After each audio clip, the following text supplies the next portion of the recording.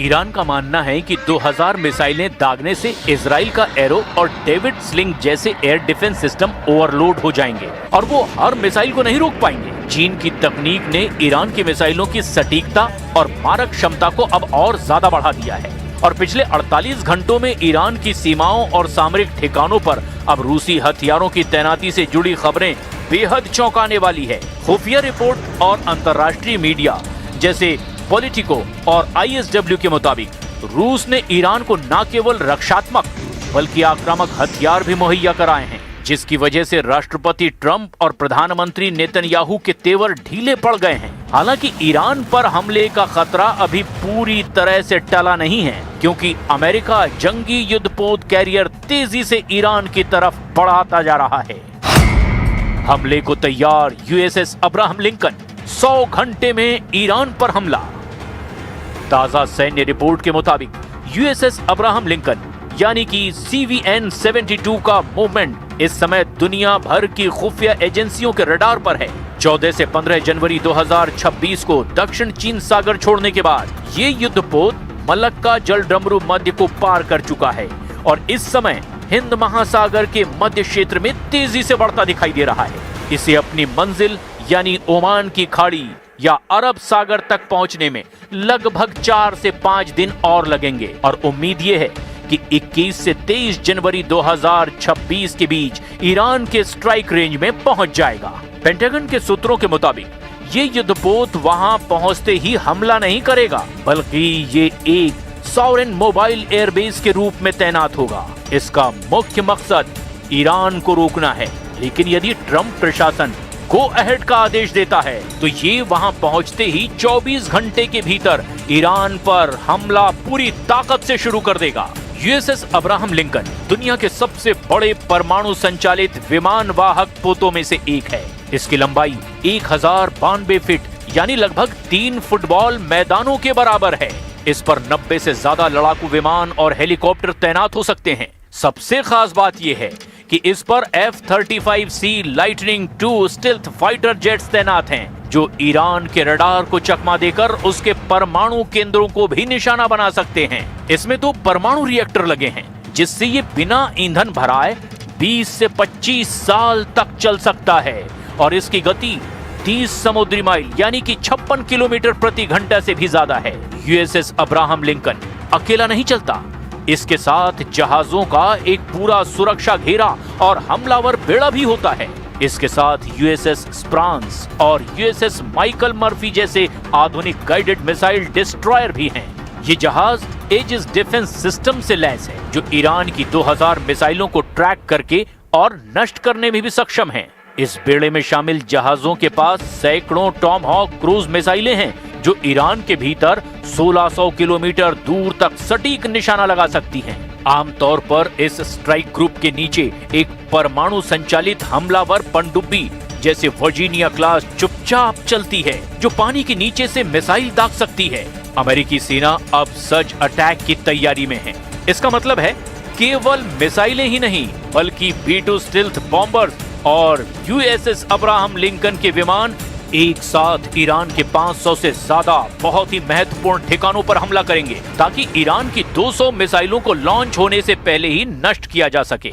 Now I hear that Iran is trying to build up again, and if they are, we're going to have to knock them down. We'll knock them down. We'll knock the hell out of them. लेकिन Iran पर ऐसा हमला करने से पहले राष्ट्रपति Trump को 100 बार सोचना पड़ेगा, क्योंकि अगर जरा भी चूक हुई तो ईरान युद्ध इजराइल के वजूद पर भारी पड़ेगा। वहीं अमेरिका के लिए गले की हड्डी भी साबित हो सकता है। अब ऐसे हालात में देखना यह होगा कि पहले ईरान अमेरिका और इजराइल पर हमला करता है या फिर अमेरिका और इजराइल ईरान के हमले से पहले ही उसे तबाह कर देते हैं।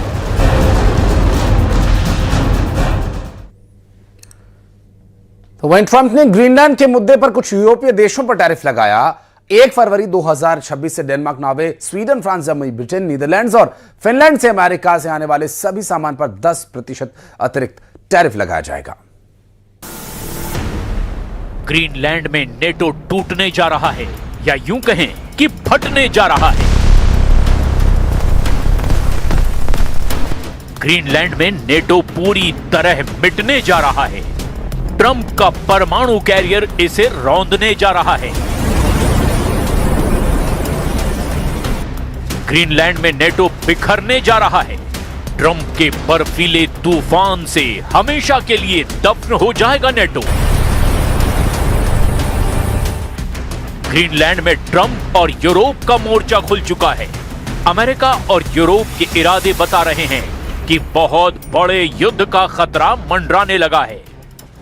ग्रीनलैंड में अमेरिका को रोकने के लिए यूरोप की फौज उतरने लगी है। एक नया फ्रंट तैयार हो रहा है। ट्रंप को चैलेंज करने के लिए जर्मनी, फ्रांस अब डेनमार्क का साथ देने को तैयार हो चुके हैं। ग्रीनलैंड को कंट्रोल करने वाले डेनमार्क ने अपने F-35 फाइटर जेट उड़ाने शुरू कर दिए हैं। ये ट्रंप को बताने की कोशिश है कि ग्रीनलैंड पर डकैतों वाली नजर रखने वालों की आंखें फोड़ दी जाएंगी। क्या ग्रीनलैंड पर होने जा रहा है नेटो और अमेरिका का युद्ध, जिसकी शुरुआत करेंगे डोनाल्ड ट्रंप? क्या ग्रीनलैंड बनेगा सबसे बड़ा वॉर जोन, जहां डोनाल्ड ट्रंप को टक्कर देंगे जर्मनी, फ्रांस और पूरा Europe? Well, we're going to see NATO has been dealing with us on Greenland. We need Greenland for national security very badly. If we don't have it, we have a big hole in national security, especially when it comes to what we're doing in terms of the Golden Dome and all of the other things. We have a lot of यहां Arctic endurance NATO military exercise को युद्ध का एक बड़ा signal माना जा रहा है।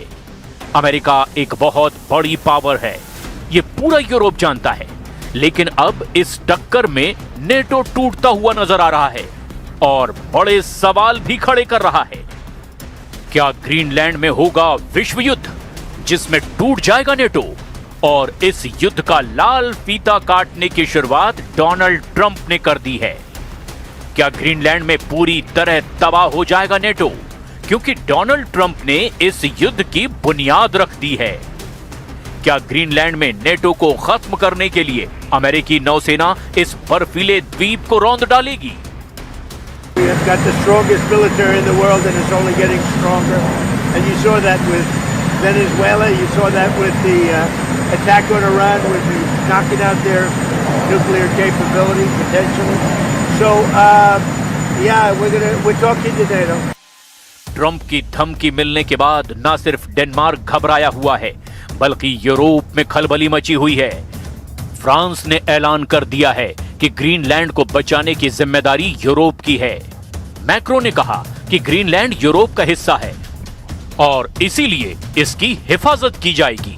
Au Groenland, territoire autonome du royaume de Danemark, les Européens ont une responsabilité particulière. Car ce territoire appartient à l'Union européenne, car ce territoire est aussi celui d'un de nos alliés de l'OTAN. La France a décidé de se joindre à l'exercice qui a été programmé et lancé. अब Greenland में Europe की फौज पहुंचेगी तो समझ लीजिए कि युद्ध का खतरा तो बना रहेगा। क्या यूरोप के इस मोर्चे से डोनाल्ड ट्रंप डरकर पीछे हट जाएंगे? इस पर उनकी प्रवक्ता ने भी जवाब दिया है। I don't think troops in Europe impact the president's decision-making process, nor does it impact his goal of the acquisition of Greenland at all. इससे पहले भी कई बार ग्रीनलैंड को अमेरिका के कंट्रोल में लाने की बात कर चुके हैं, लेकिन तब यूरोप में इसे लेकर बहुत बड़ा खतरा महसूस नहीं किया गया। अब ट्रंप जो बोल रहे हैं उसके मायने बहुत खतरनाक निकाले जा रहे हैं। ट्रंप ने अमेरिकी कांग्रेस के संयुक्त सेशन में ग्रीनलैंड पर बड़ा धमाका किया था। उन्होंने 4 मार्च 2025 को ही कहा था कि वो ग्रीनलैंड को अपने कब्जे में लेंगे और ये किसी भी कीमत पर किया जाएगा। I have a message tonight for the incredible people of Greenland. We strongly support your right to determine your own future, and if you choose, we welcome you into the United States of America. और women's premier league RCB में शानदार प्रदर्शन RCB का जारी है। Women's premier league में